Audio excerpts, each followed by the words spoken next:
हाँ भाई, good morning students, क्या चाल है। शुरुआत करें। लेक्चर नंबर 8 की शुरुआत करते हैं, आनुवंशिकी का, जेनेटिक्स का। कल तक अपन ने जो है वो मेंडलिज्म की सारी बातें कर ली हैं। उनसे बेस्ट जो न्यूमेरिकल बने थे वो न्यूमेरिकल भी अपन ने देख लिए हैं। लॉ ऑफ मेंडल्स के जो नियम हैं उनकी भी अपन ने बात कर ली है। ठीक है, अब मेंडलवाद के पश्चात अपन बात करते हैं पश्च मेंडलवाद की, पोस्ट मेंडलिज्म की। तो अगला टॉपिक आएगा अपना पोस्ट मेंडलिज्म, पश्च मेंडलवाद।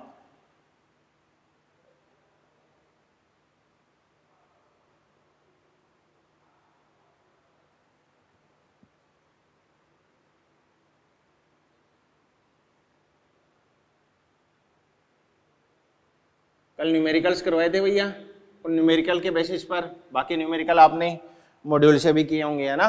और जिसमें दिक्कत आ रही है वो व्हाट्सएप के द्वारा आप जो है डाउट्स पूछ सकते हैं। क्लियर। तो बात करते हैं पोस्ट मेंडलिज्म। मेंडल की जो बातें थी उनको रीडिस्कवर किया गया, उनको पुनः अध्ययन किया गया। ये तो क्या कहलाता है, मेंडलवाद कहलाता है, मेंडलिज्म कहलाता है। और मेंडल की बातों के अध्ययन के बाद जो नई डिस्कवरी होती हैं वो किसके अंदर आएंगी, पोस्ट मेंडलिज्म के दौरान पढ़ी जाती हैं, पश्च मेंडलवाद के दौरान पढ़ा जाता है।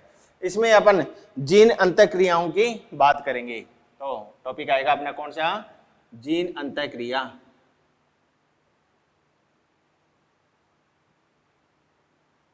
Gene interaction.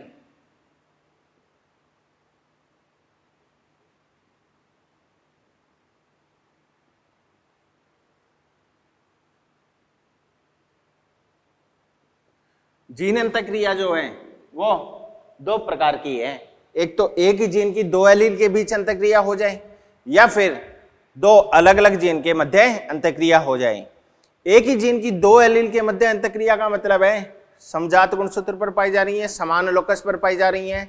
जो समजात गुणसूत्र की समान लोकस पर उपस्थित होती हैं वो तो एलील कहलाती हैं। जो असमजात गुणसूत्र पर पाई जाती हैं या जिनका लोकस जो है वो असमान होता है वो क्या कहलाती हैं, नॉन एलील कहलाती हैं। तो ये जो जीन इंटरेक्शन है ये भैया दो प्रकार का हो जाएगा। एक तो कहलाएगा इंट्राजेनिक,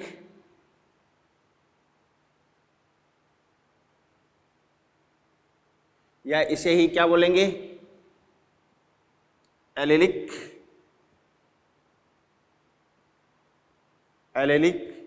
और दूसरा कहलाएगा इंटरजेनिक। इंटर का मतलब दो जीनों के मध्य, इंटरजेनिक इंटरेक्शन कह दो या नॉन एलिलिक इंटरेक्शन कह दो। ठीक है, नॉन एलिलिक।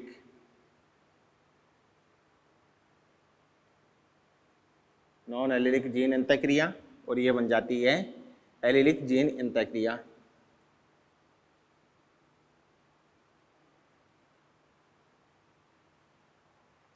क्या है जीन अंतःक्रिया।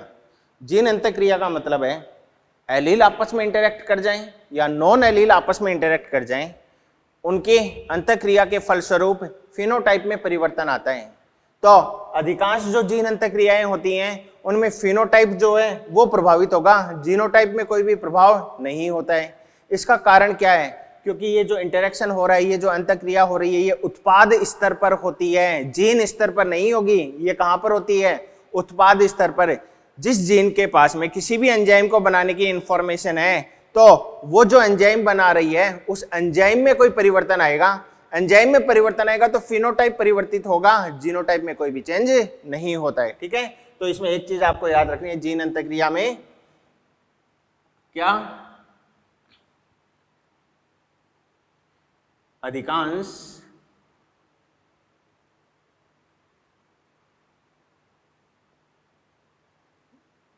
जीन अंतःक्रियाओं में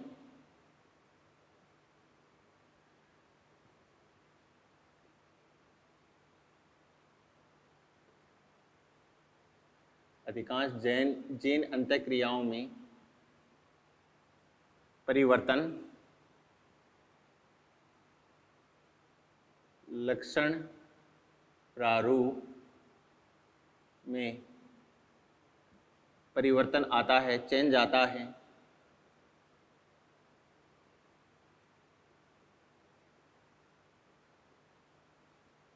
ऐसा क्यों है? क्योंकि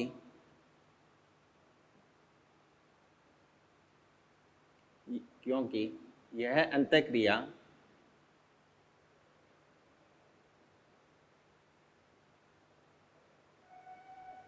उत्पाद स्तर पर होती है।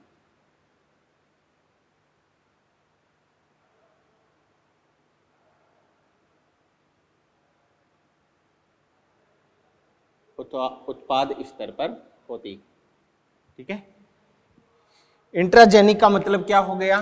एक ही जीन की दो एलील के मध्य, एक जीन की दो एलील के मध्य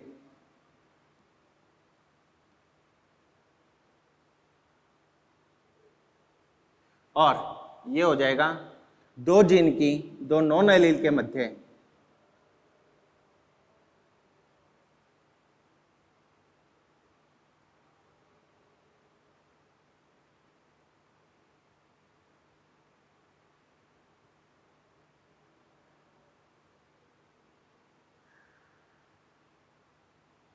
मोनोहाइब्रिड में जो लक्षण प्रारूप आता है, मोनोहाइब्रिड का लक्षण प्रारूप 3:1, डाई हाइब्रिड का लक्षण प्रारूप 9:3:3:1। तो फिनोटाइप जो है वो चेंज होंगे, जीनोटाइप में कोई भी परिवर्तन नहीं आएगा। तो यहां भी चेंज किस में आता है? फिनोटाइप चेंज होता है, फिनोटाइप चेंजेज। और यहां भी लक्षण प्रारूप में ही परिवर्तन आता है, फिनोटाइप चेंजेज, फिनोटाइप चेंजेज। ठीक है जी। इसके एग्जाम्पल के रूप में लिख लेना, अपूर्ण प्रभाविता पहला पढ़ेंगे इसमें इंट्राजेनिक में, अपूर्ण प्रभाविता। ओके। दूसरा एग्जाम्पल हो जाएगा सह प्रभाविता,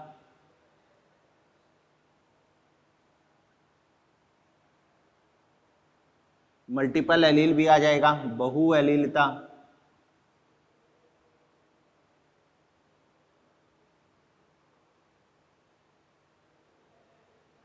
और यहां पर एग्जाम्पल पढ़ेंगे अपन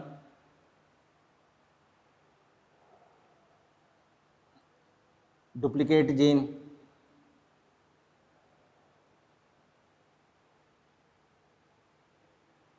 डिटेल में पढ़ाएंगे इनको सबको।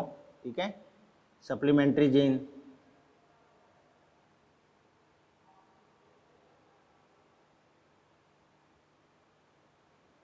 कॉम्प्लीमेंट्री जीन,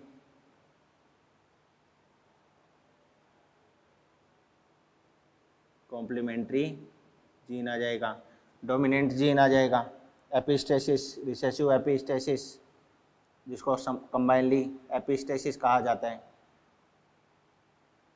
ठीक है। ये किसके अंदर पढ़ा जाएगा? इंटरजेनिक इंटरेक्शन के दौरान पढ़ा जाता है। तो फर्स्ट ऑफ ऑल शुरुआत करते हैं कहाँ से अपन? इंट्राजेनिक जो एलीलिक इंटरेक्शन है उससे। ठीक है। एक ही जीन की दो एलील के मध्य अंतःक्रिया होती है, उसकी वजह से किस प्रकार फिनोटाइप चेंज होते हैं उनके एग्जाम्पल को देखते हैं अपन। तो इसको नोट डाउन कर लें आप, पॉज करके वीडियो को मिटा दें। चलो इधर वाला मिटा देते हैं। जीन अंतःक्रिया में पहला पढ़ेंगे अपन एलीलिक जीन इंटरेक्शन।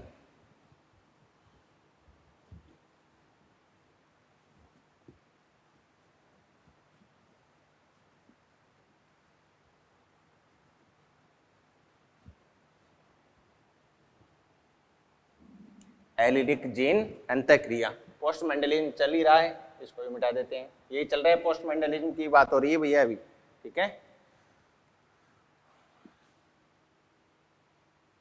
एलीलिक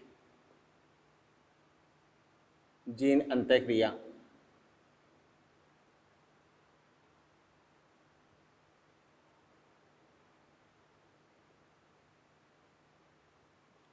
ये जो एलीलिक जीन अंतःक्रिया है इसको और क्या कहा जाता है?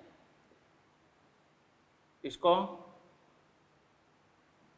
एग्जाम्पल के रूप में, एलीलिक जीन अंतःक्रिया में एग्जाम्पल अपन पढ़ रहे हैं। पहला देखें कौन सा? इनकम्प्लीट डोमिनेंस, अपूर्ण प्रभाविता। इसके अलग अलग नाम होंगे, अपूर्ण प्रभाविता, या इसे ही आंशिक प्रभाविता, पार्शियल डोमिनेंस भी कहते हैं, आंशिक प्रभाविता, या इसे ही जो है वो ब्लेंडिंग इनहेरिटेंस भी कहते हैं, जो पहले पढ़ा है, मिश्रित वंशागति, ब्लेंडिंग इनहेरिटेंस।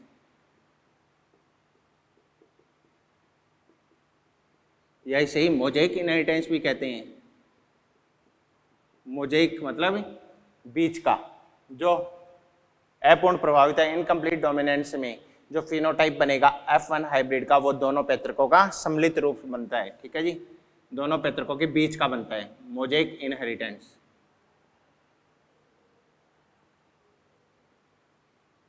ठीक है, क्या है ये?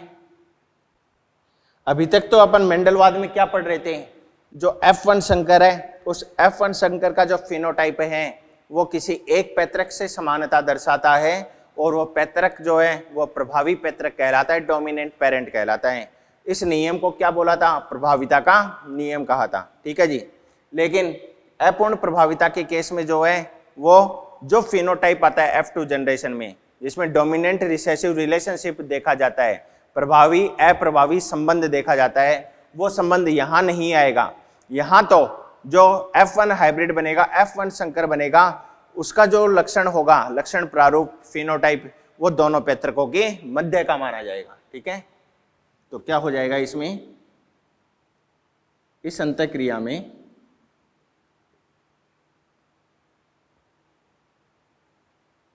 एलील अंतःक्रिया में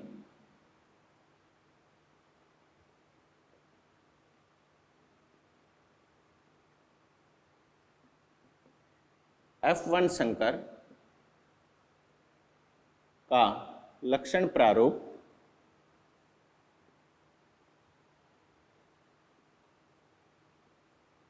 दोनों पैतृकों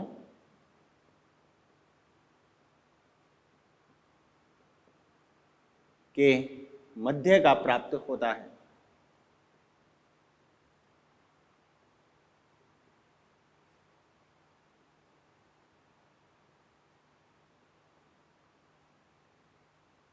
ठीक है बच्चों, तो F1 हाइब्रिड ना तो दोनों पैतृकों में से किसी से समानता दर्शाएगा, उसका जो लक्षण प्रारूप आएगा वो दोनों पैतृकों के बीच का आता है। उदाहरण की बात करें, एग्जाम्पल, पुष्प का रंग हो जाएगा, फ्लावर कलर हो जाएगा किसमें? मिराबिलिस जलापा और एंटीरिनियम मेजस, फ्लावर कलर इन किसमें? एंटीरिनियम, एंटीरिनम मेजस, या इसे ही क्या कहा जाता है? स्नैपड्रैगन।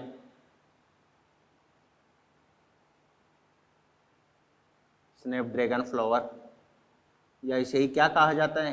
Dog flower.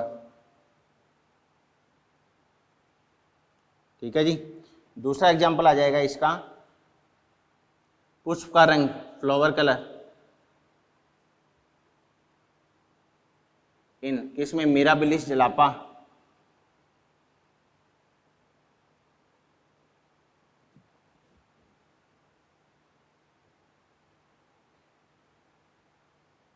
इसको अंडरलाइन कर देना, एम छोटा आएगा यहाँ पर। ठीक है ना, क्योंकि ये बॉटनिकल नेम है।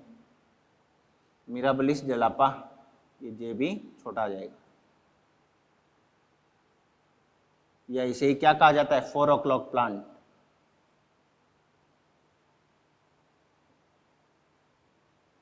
अभी क्रॉस करके बताते हैं, पहले इन नामों को थोड़ा सा मैं समझा दूं आपको क्या क्या मतलब है इनका।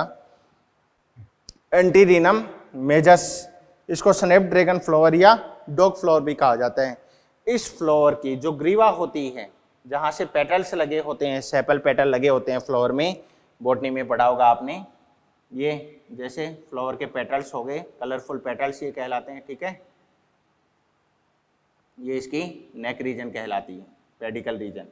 यहाँ से इस फ्लावर को अगर स्क्वीज किया जाता है, दबाया जाता है, तो इसकी ये जो पंखुड़ियाँ हैं, ये डॉग माउथ की तरह या स्नैपड्रैगन के मुंह की तरह अचानक खुल जाती हैं, इसलिए फ्लावर को क्या बोला है? स्नैपड्रैगन फ्लावर कहा जाता है। ठीक है, तो यहाँ से तो क्या हो गया, स्क्वीज किया जाता है, दबाया जाता है और ये ओपनिंग हो जाती है माउथ की,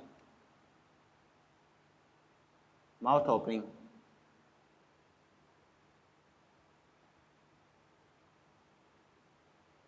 ये किसकी वजह से है, दबाने के कारण।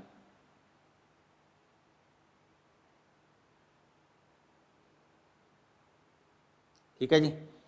नीचे देखें आप, मिराबिलिस जलापा, ये नाम कहाँ से लिया गया है। मिराबिलिस जो है ये एक लैटिन शब्द है, लैटिन भाषा का शब्द है, लैटिन वर्ड है, जिसका मतलब होता है वंडरफुल, ब्यूटीफुल, खूबसूरत। और जलापा जो है वो मैक्सिको जो देश है वहाँ की स्टेट कैपिटल है जलापा, state capital of Mexico.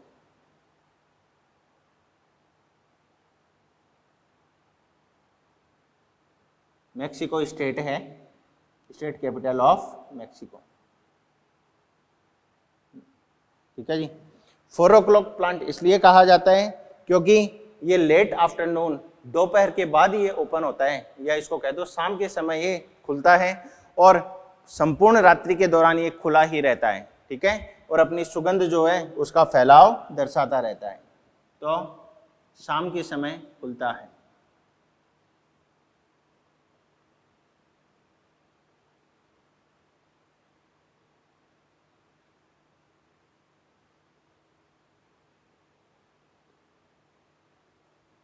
Opening evening के टाइम होती है। ठीक है, इसमें ही एक एग्जाम्पल अपूर्ण प्रभाविता में अभी और भी देखेंगे, जो एंडालुसियन फाउल में देखा जाएगा। मुर्गी की एक किस्म है जो स्पेन में पाई जाती है, उस किस्म का नाम क्या है, एंडालुसिया कम्युनिटी से वो बिलोंग करता है। ठीक है, तो एंडालुसियन फाउल में अपन बॉडी का कलर भी देखेंगे उसके दौरान, और देखा जाएगा। पहले ये जो दोनों एग्जाम्पल लिए हैं इनका क्रॉस मैं आपको बता देता हूँ। ठीक है, पैतृक पेरेंट की बात करेंगे सबसे पहले।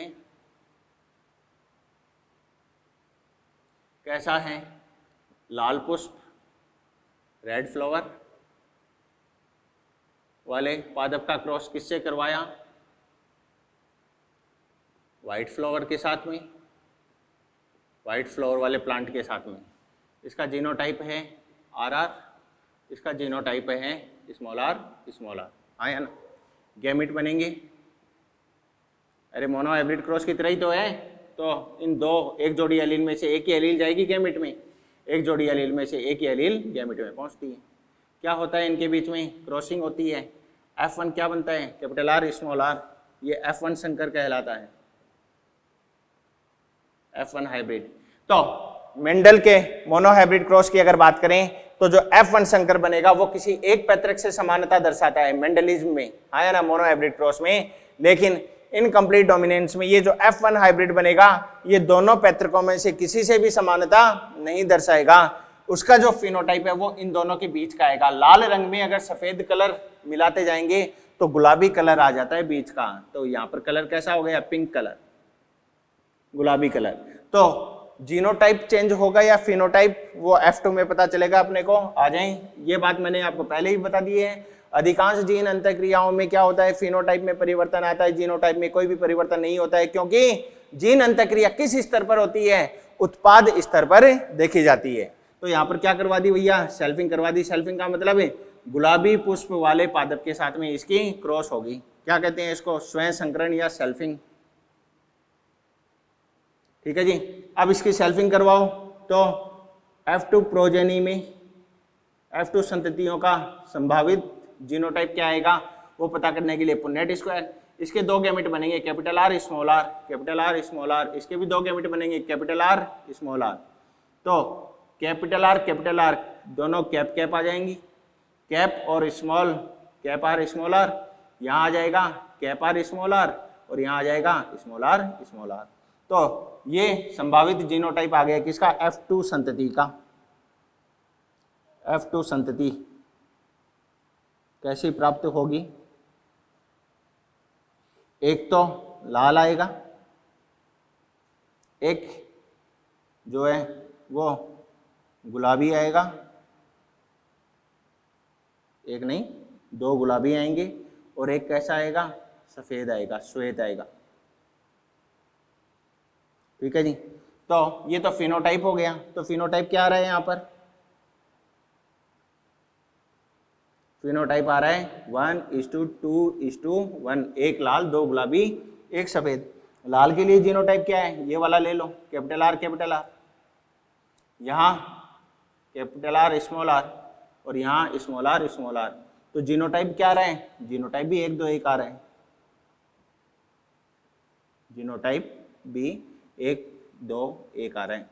तो मोनोहाइब्रिड का जीनोटाइप भी 1 2 1 आ रहा था, यहाँ भी 1 2 1 आ रहा है। इसका मतलब जीनोटाइप में तो कोई चेंज नहीं हुआ इस अंतःक्रिया के कारण, लेकिन फिनोटाइप यहाँ पर चेंज हो गया है, क्योंकि मोनोहाइब्रिड में फिनोटाइप कितना आ रहा था, 3:1, और यहाँ पर क्या आ रहा है, 1:2:1। तो यहाँ पर सवाल बनता है कि किस प्रकार के इनहेरिटेंस में, किस प्रकार की वंशागति के दौरान जो है फिनोटाइप बराबर होता है किसके, जीनोटाइप के। तो इनकम्प्लीट डोमिनेंस में, ऐसा ही कोडोमिनेंस में भी देखेंगे अपन। तो यहाँ पर नोट लगा के बात लिख लेना, एक फिनो इज इक्वल टू जीनो, फिनो बराबर होता है किसके बच्चों, जीनो के। क्लियर हो गई भी बात। तो ये तो किस में देखा है अपन ने, एंटीरिनम मेजस और जो मिराबिलिस जलापा है उन दोनों में देखा है। अब एंडालुसियन जो मुर्गे हैं इसके दौरान और देख लेते हैं अपूर्ण प्रभाविता को। ये नोट कर लिया होगा वीडियो को रोककर बीच में आपने।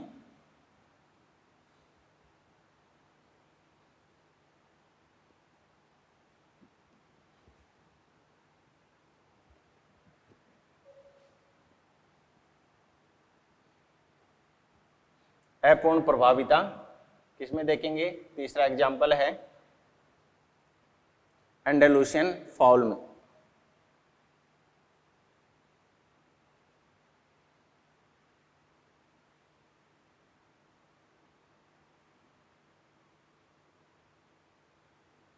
ठीक है जी।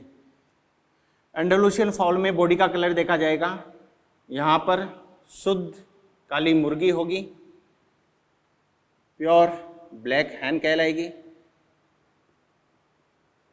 का क्रॉस किससे करवा रहे हैं, शुद्ध सफेद मुर्गे से, प्योर वाइट कॉक, कॉक का मतलब मुर्गा और हैन का मतलब मुर्गी। जीनोटाइप ये तो पेरेंट बन गए भैया। जीनोटाइप क्या है इसका, कैप बी, इसका क्या हो जाएगा, स्मॉल बी। क्या बनेंगे, गैमेट बना दो, यहाँ से कैपिटल बी आएगा, यहाँ से स्मॉल बी आएगा, दोनों की क्रॉसिंग होगी। F1 कैसा बनेगा, कैपिटल बी स्मॉल बी। ये अपना क्या कहलाता है, F1 संकर कहलाता है। तो मोनोहाइब्रिड, मेंडल के मोनोहाइब्रिड की बात करें तो F1 संकर जो है किसी एक पैतृक से समानता दर्शाता है और वो पैतृक प्रभावी पैतृक कहलाता है। लेकिन यहाँ पर इसका शरीर का जो रंग है वो कैसा बनेगा, ब्लू कलर बनेगा, नीला बनेगा, ब्लू बनेगा, ये ब्लू हाइब्रिड।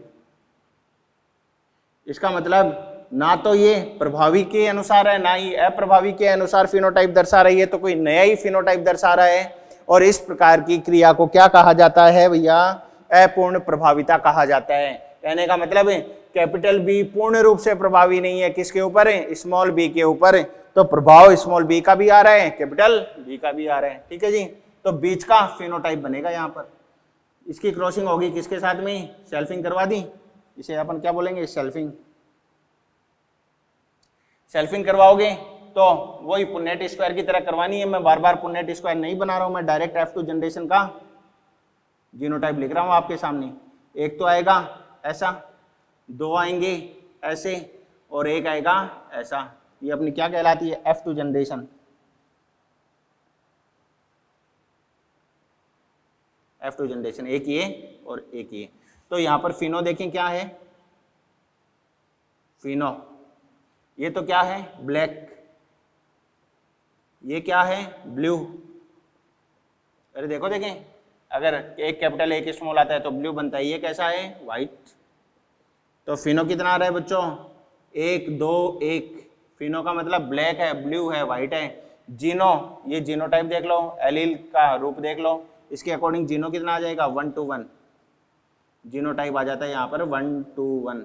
इसका मतलब फिनोटाइप बराबर होता है किसके, जीनोटाइप के। क्लियर हो गई भी बात। तो ये तो अपना क्या कहलाता है, एलिलिक जीन अंतःक्रिया में पहला एग्जाम्पल अपूर्ण प्रभाविता, इनकम्प्लीट डोमिनेंस की बात हो जाती है। ठीक है, अब अपन दूसरी बात करते हैं सहप्रभाविता की, कोडोमिनेंस की।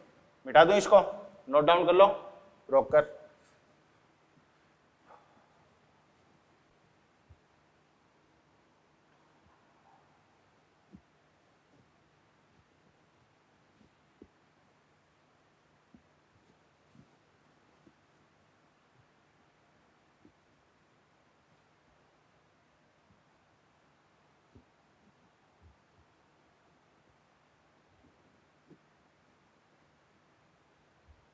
बात करें बच्चों कोडोमिनेंस, सहप्रभाविता। एलिलिक इंटरेक्शन ही चल रहा है, दूसरा आ जाएगा कोडोमिनेंस।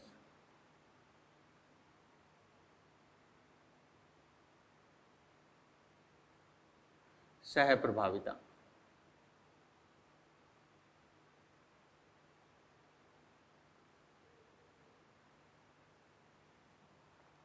अभी तक क्या देखा अपन ने, मेंडलिज्म के दौरान तो ये देखा कि F1 संकर जो है किसी एक पैतृक से समानता दर्शाता है।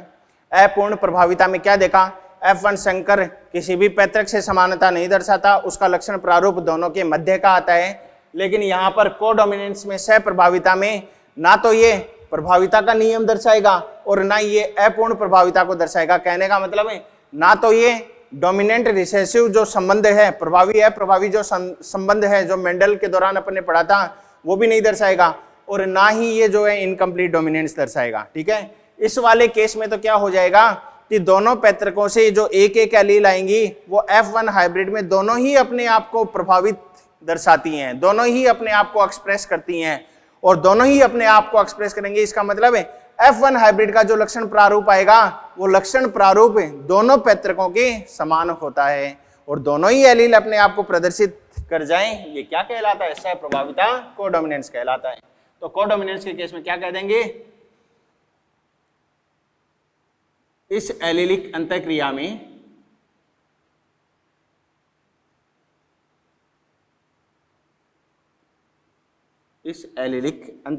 में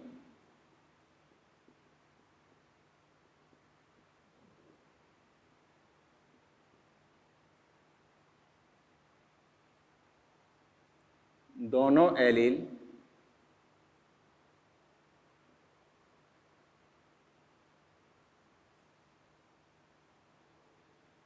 ना तो प्रभावी अप्रभावी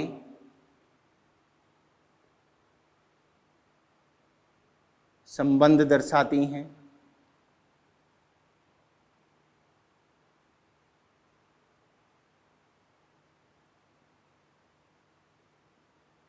ना ही अपूर्ण प्रभाविता दर्शाती हैं।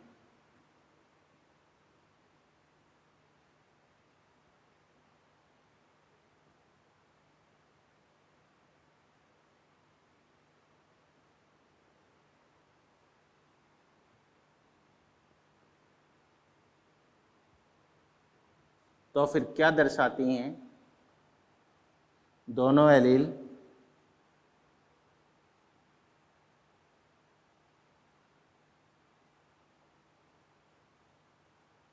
पृथक रूप से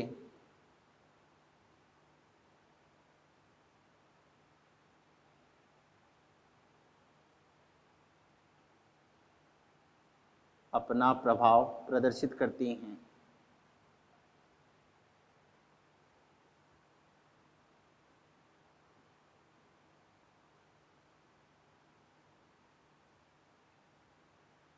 ठीक है बच्चों, एग्जाम्पल क्या हो जाएगा, इसका पहला एग्जाम्पल मैं लिख रहा हूं।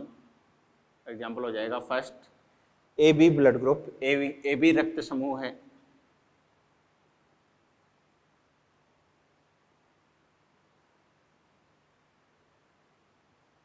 ये AB ब्लड ग्रुप आपको बहु एलीलता के एग्जाम्पल के दौरान भी बताया जाएगा। ठीक है, थोड़ा सा मैं यहाँ पर भी एक्सप्लेन कर देता हूँ इसको।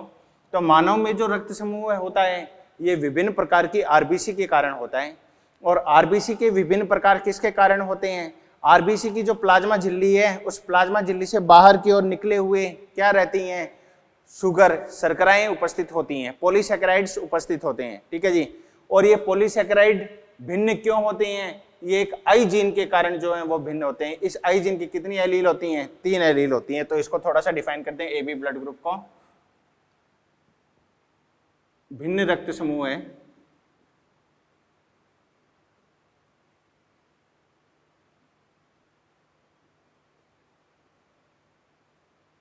किसके कारण होता है? भिन्न आरबीसी के कारण।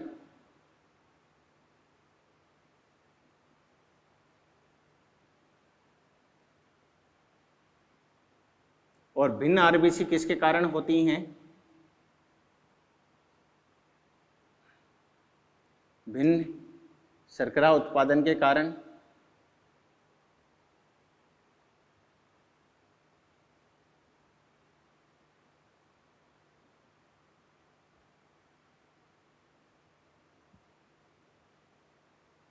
और ये शर्करा उत्पादन जो है ये नियंत्रित होता है आई जीन द्वारा।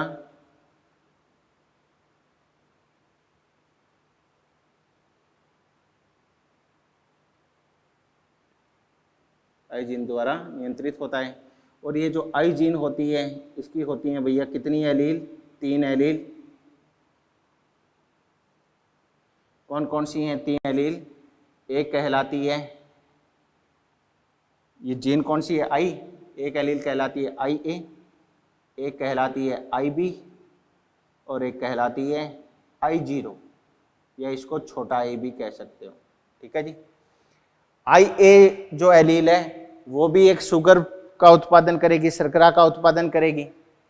ये शर्करा बनती कहाँ है, कहाँ उपस्थित होती है? आरबीसी की जो प्लाज्मा झिल्ली है उससे बाहर की ओर निकली हुई होती है, उसके कारण आरबीसी में अंतर होता है। ठीक है जी। आगे चलकर डिफरेंट एंटीजन एंटीबॉडी की बात करेंगे, उस समय और क्लियर हो जाएगा। आई ए भी शुगर बनाएगी एक, आई बी भी एक शुगर बनाएगी। आई ए और आई बी द्वारा बनाई गई जो शुगर है उनमें थोड़ी भिन्नता पाई जाती है। आई जीरो कोई भी शुगर का उत्पादन नहीं करती है, ये किसी भी शर्करा का उत्पादन नहीं करती है, इसलिए ये तो क्या हो गई? रिसेसिव। ये दोनों क्या हो जाती हैं? डोमिनेंट। ठीक है। तो आई ए आई बी शर्करा का उत्पादन करती हैं। और शर्करा कैसी है? भिन्न। आई ए की शर्करा आई बी से थोड़ी भिन्न होती है, भिन्न शर्करा का उत्पादन। और यहां पर कोई भी शर्करा का उत्पादन नहीं होता है।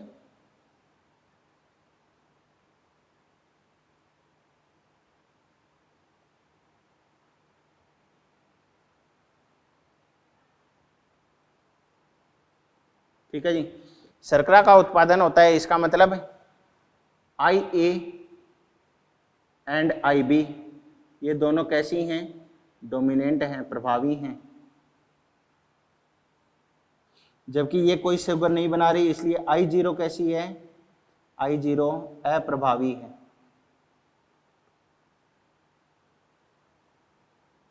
अप्रभावी कहलाती है। ठीक है बच्चों। तो निष्कर्ष क्या निकलता है? ये इधर वाला मिटा रहा हूं, वीडियो को पॉज करके ये इधर वाला लिख लेना। निष्कर्ष इससे भैया ये निकला, अगर आई ए के साथ में आई ए पाया जाएगा तो ए ब्लड ग्रुप बनेगा, आई बी के साथ आई बी पाया जाएगा तो बी बनेगा। देखें रिजल्ट क्या निकलता है इससे। रिजल्ट है आई ए और दूसरी एलील भी कैसी हो? आई ए ही हो, तो ब्लड ग्रुप कैसा हो जाएगा? ब्लड ग्रुप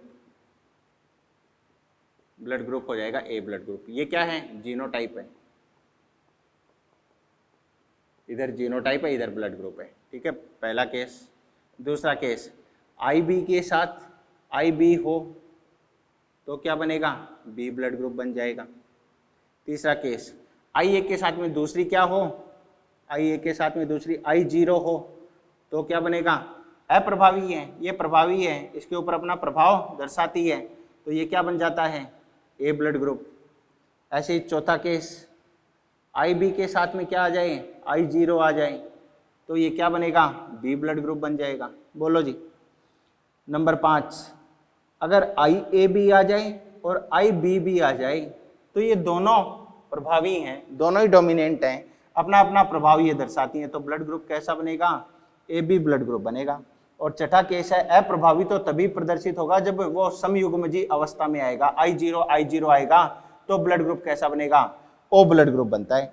अपन पढ़ क्या रहे हैं, सप्रभाविता पढ़ रहे हैं। सप्रभाविता कौन से केस में देखी जा रही है, ये जो नंबर 5 केस है जिसमें IA IB एलील एक साथ आ गई, ये किसका एग्जाम्पल बनी है, ये एग्जाम्पल बनी है भैया कोडोमिनेंस का। यहां पर क्या दिखाया जा रहा है, डोमिनेंसी दिखाई जा रही है, प्रभाविता डोमिनेंसी। और ये क्या है, रिसेसिवनेस को प्रदर्शित कर रहा है। रिसेसिव अपने आप को तभी प्रदर्शित करेगा जब वो कैसी स्थिति में आए, होमोजाइगस कंडीशन में आए। तो ये AB ब्लड ग्रुप है। मल्टीपल एलिलिज्म के दौरान इसको और पढ़ेंगे अपन, ठीक है, डिफरेंट टाइप के जीनोटाइप फिनोटाइप कैसे कैसे बनते हैं। तो AB ब्लड ग्रुप की अगर बात करूं, AB ये तो समान है तो इनको काउंट नहीं करना है, तो ब्लड ग्रुप हो गया 1 2 3 और 4। तो फिनोटाइप के अकॉर्डिंग ब्लड ग्रुप 4 प्रकार का होता है, लेकिन जीनोटाइप के अकॉर्डिंग अगर बात करूं तो 1 2 3 4 5 6 प्रकार का जीनोटाइप होता है ब्लड ग्रुप का, ठीक है। ऐसा ही एग्जाम्पल, ये तो एग्जाम्पल नंबर 1 बन गया। एग्जाम्पल नंबर 2 की बात करते हैं। एक प्रकार हो रहा है ब्लड ग्रुप का जिसको MN ब्लड ग्रुप कहा जाता है, ठीक है जी। M टाइप और N टाइप दोनों के लिए एलील अगर साथ आ जाती हैं तो MN ब्लड ग्रुप भी किसका एग्जाम्पल है, सप्रभाविता का, कोडोमिनेंसी का एग्जाम्पल है। तो दूसरा एग्जाम्पल हो जाएगा इसका, कोडोमिनेंसी में पढ़ रहे हैं अपन, सप्रभाविता में MN ब्लड ग्रुप।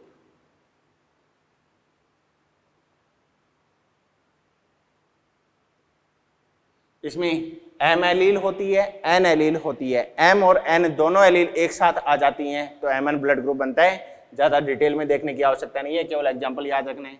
तीसरा एग्जाम्पल याद रख लेना, सिकल सेल एनीमिया, दात्र कोशिका अरक्तता। आगे चलकर जेनेटिक डिसऑर्डर पढ़ेंगे, वहां पर इसको डिटेल में पढ़ाया जाएगा। यहाँ पर केवल एग्जाम्पल याद रखें, सिकल सेल एनीमिया, दात्र कोशिका रक्ताल्पता। इसमें RBC जो है वो द्विअवतल से कैसी हो जाती है, स्पिंडल शेप की हो जाती है, ठीक है जी। तो स्पिंडल शेप की RBC हो जाती है। ऐसा किसके कारण होता है, हीमोग्लोबिन की संरचना में डिफेक्ट के कारण ऐसा होता है। तो इसमें नॉर्मल एलील कौन सी होती है, नॉर्मल एलील क्या कहलाती है, HbA। और सिकल सेल एलील कौन सी होती है,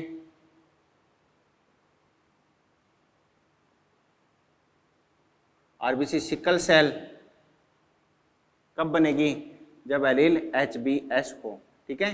तो यहाँ पर जो वेस्टी है, इंडिविजुअल है, उसके 3 प्रकार के जीनोटाइप बनते हैं। केस की बात कर लूँ मैं तो केस में पहला केस बनता है HbA। इसकी RBC नॉर्मल बाइकॉनकेव शेप की द्विअवतल प्रकार की ही रहेगी। नॉर्मल हीमोग्लोबिन बनेगा, सामान्य हीमोग्लोबिन,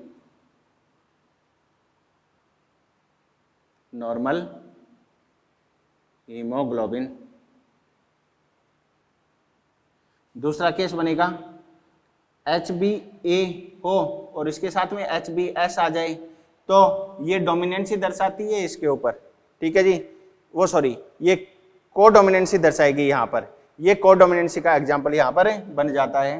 तो इसे अपन क्या कहेंगे, ये सिकल शेप्ड कैरेक्टर तो नहीं दर्शाएगा लेकिन उसके लिए वाहक बनेगा। आगे चलकर पढ़ाएंगे इसको पूरा, तब और क्लियर हो जाएगा। यहाँ केवल याद रखना है। तो ये क्या हो गया, sickle cell carrier.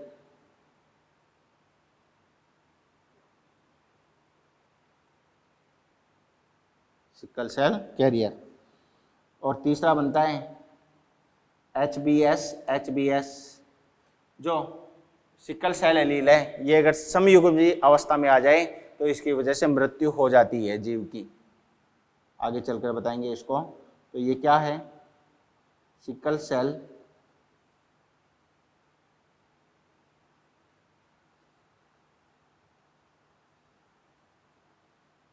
Sickle shaped RBC देखी जाती है यहाँ पर, ठीक है। इसमें डेथ हो जाती है इंडिविजुअल। तो ये 3 एग्जाम्पल कोडोमिनेंसी के देख लिए। एक एग्जाम्पल पशुओं में जो शरीर का रंग होता है, कोट का जो कलर होता है, वो भी कोडोमिनेंसी का ही एग्जाम्पल है, उसको भी देख लेते हैं। इसको नोट डाउन कर लें पहुंच करके। इधर वाला मिटा रहा हूं मैं, मिटा दें। तो कोडोमिनेंसी में चौथा एग्जाम्पल हो जाएगा कोट कलर इन कैटल, पशुओं में शरीर का रंग।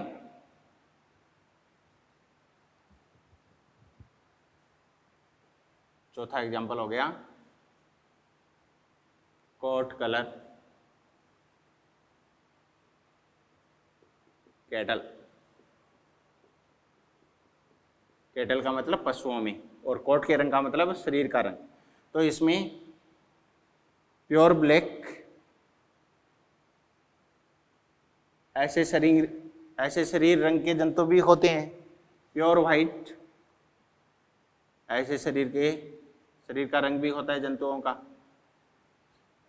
यहाँ पर ये तो पेरेंट आ गए, जीनोटाइप क्या हो जाएगा, कैपिटल बी कैपिटल बी। यहाँ पर क्या हो जाएगा, स्मॉल बी मत कर देना भैया यहाँ पर, क्योंकि मैंने कोडोमिनेंसी में आपको देखो यहाँ पर सेम नोटेशन लिया है एलील का, लेकिन इनका सुपरस्क्रिप्ट अलग अलग कर दिया। इसका मतलब चिन्ह तो अलग अलग हो गए ना। जैसे मैं ब्लड ग्रुप में बात करूं, एक को IA बोला था, सुपरस्क्रिप्ट में ऊपर क्या लगाया था A, और दूसरे में IB लगाया था, तीसरे में I0 लगाया था, हाँ या ना। तो यहाँ पर चिन्ह अलग अलग करना पड़ेगा। प्योर व्हाइट के लिए क्या बोल दो, कैपिटल W। गैमेट बनेगा, यहाँ से B एलील आएगी, यहाँ से W एलील आएगी, क्रॉसिंग होगी दोनों की, क्या बनेगा, कैपिटल B कैपिटल W।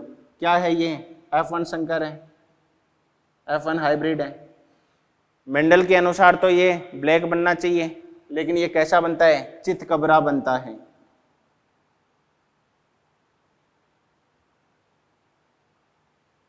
और चितकबरे का मतलब होता है शरीर का रंग तो कैसा है, ब्लैक है, लेकिन उसमें बीच में क्या पाए जा रहे हैं, सफेद रंग के धब्बे पाए जा रहे हैं। तो चितकबरे का मतलब हो गया, इसको रोन कहा जाता है भैया।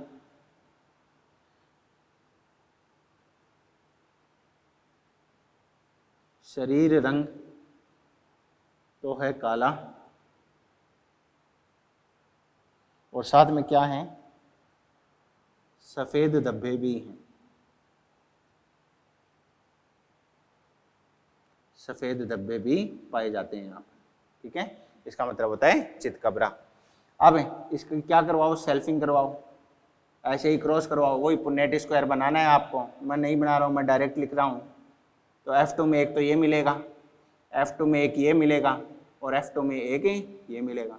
इसकी बात करूँ तो ये कैसा है, ब्लैक है। दो ऐसे मिलेंगे, ये कैसा है, रोन है, चितकबरा है।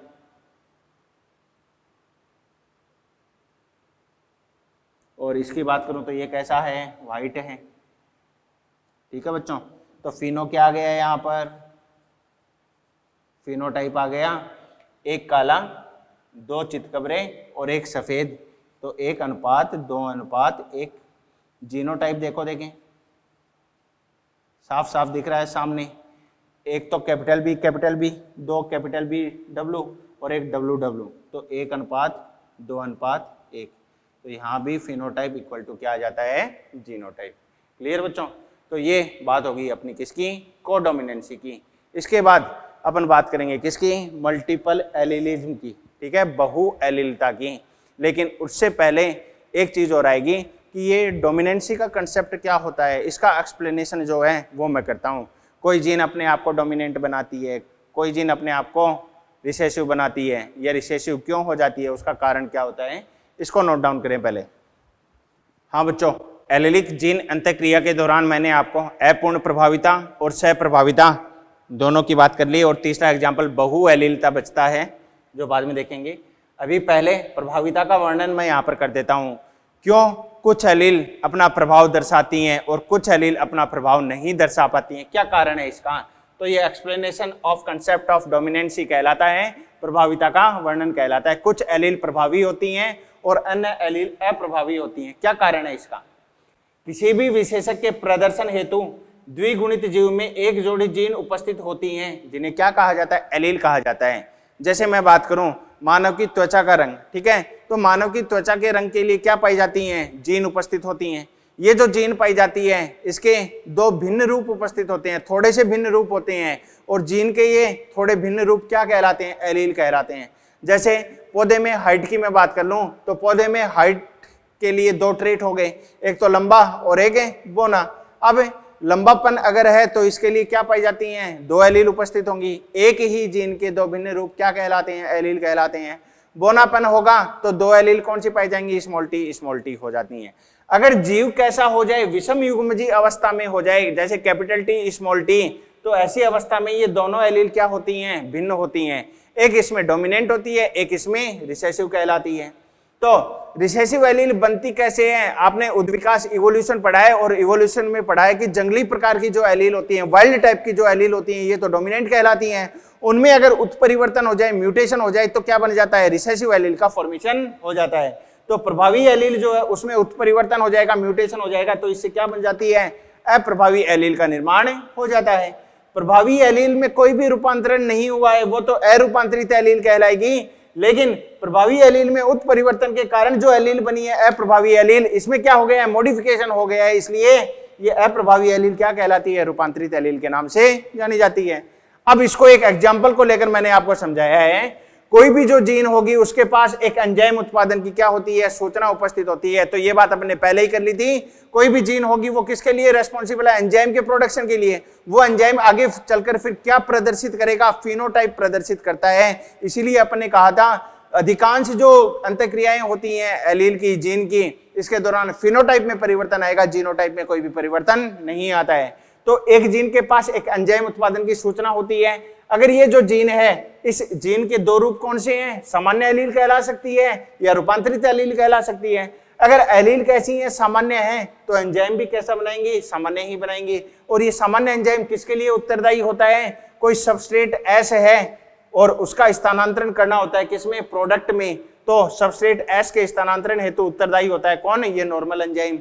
अगर दोनों ही एलील नॉर्मल होंगी तो फिनोटाइप जैसा आना चाहिए, जैसा डोमिनेंट रिसेसिव रिलेशनशिप के अनुसार आता है वैसा ऑब्टेंड हो जाएगा यहाँ पर। लेकिन अगर एलील में क्या हो गया, मॉडिफिकेशन हो गया, रूपांतरित एलील बन गई, तो ये रूपांतरित एलील निम्न हेतु उत्तरदायी हो सकती है। ये क्या क्या कर सकती है, ये सामान्य एंजाइम बना सकती है या कम क्रियाशील एंजाइम का उत्पादन भी ये कर सकती है। एंजाइम जो बनाएगी वो अक्रियाशील कहलाएगा, जैसा फिनोटाइप देना चाहिए वैसा फिनोटाइप ये नहीं देगा तो अक्रियाशील एंजाइम बन जाएगा। या फिर रूपांतरण अगर हो जाएगा तो किसी भी एंजाइम का उत्पादन नहीं होगा। इसमें जो पहली स्थिति है कौन सी, सामान्य या कम अक्षम एंजाइम जो है, लेस एफिशिएंट एंजाइम बनेगा। इस स्थिति में ये एलील किसके बराबर होती है, नॉर्मल एलील के बराबर। या तो सामान्य एंजाइम बने या कुछ क्रिया थोड़ी सी कम हो जाए तो कोई फर्क नहीं पड़ेगा, इसका और इसका फिनोटाइप जो है वो दोनों का ही समान बनेगा। इस स्थिति में ये जो रूपांतरित एलील है, मॉडिफाइड एलील, ये अरूपांतरित एलील, अरूपांतरित ये वाली नॉर्मल एलील इसके समान हो जाती है। कहने का मतलब है ये जो दोनों स्थितियां हैं इनमें समान फिनोटाइप बनेगा, समान लक्षण प्रारूप उत्पन्न होता है, समान लक्षण प्रारूप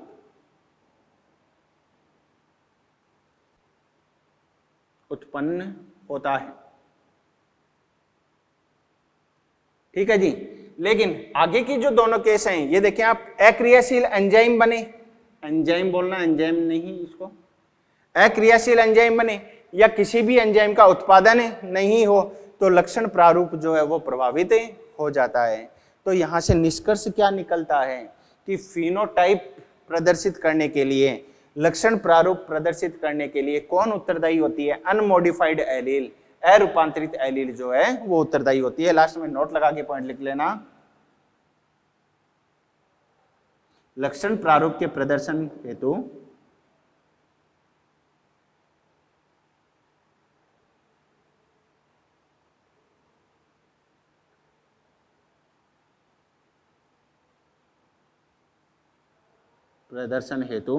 अरूपांतरित एलील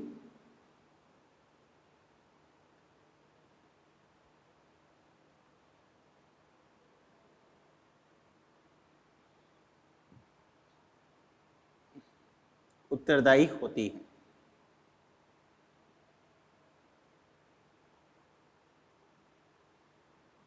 और इसमें लक्षण प्रारूप अरूपांतरित एलील का कब परिवर्तित हो जाएगा, अगर उसके साथ वाली एलील अक्रियाशील एंजाइम बना दे या किसी भी एंजाइम का उत्पादन नहीं करे तो फिर फिनोटाइप चेंज हो जाएगा। जो कहां पर हो रहा था, इनकम्प्लीट डोमिनेंस अपूर्ण प्रभाविता में और कोडोमिनेंस में जो चेंजेस आ रहे थे फिनोटाइप में, वो किसके कारण आ रहे थे?